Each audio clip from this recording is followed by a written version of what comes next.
হাসিনা পালিয়ে গিয়েছে, আমরা যারা জেলে ছিলাম দেখতে পারি নাই সেদিন,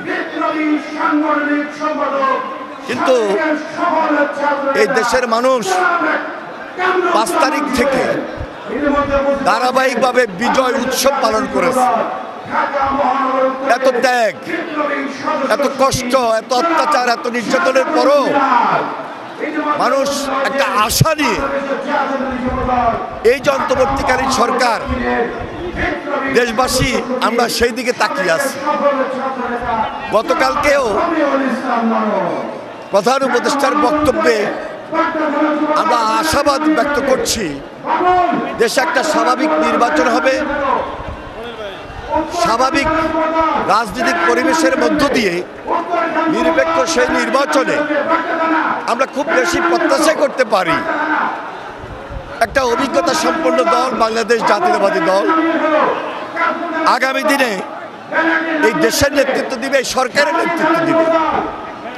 আমরা বাংলাদেশের মানুষকে তারেক রহমানের নেতৃত্বে দেশের নেত্রী বেগম খালেদা জিয়ার পরামর্শে আশ্বস্ত করতে চাই, নো করাপশন, নো ক্রাইম। কোনোভাবেই আমরা এইটা করতে দিব না, এই প্রতিশ্রুতি ব্যক্ত করছি। এবং বাংলাদেশ একটা শান্তিপূর্ণ স্বাভাবিক পরিবেশের মধ্য দিয়ে মানুষ জীবনযাপন করবে, মানুষ দায়িত্ব নিয়ে মানুষের অবস্থানটাকে এমনভাবে নিশ্চিত করবে যেখানে সাধারণ মানুষ তার স্বাভাবিক চলাফেরা, জীবনযাপন, ব্যবসা বাণিজ্য সব কিছু নিশ্চয়তা আমরা মানুষের পাশে থেকে দিতে পারি। আজকে এই র্যালি থেকে আমরা অঙ্গীকার ব্যক্ত করতে চাই, ইনশাল্লাহ খুব শীঘ্রই তারেক রহমান আসবেন।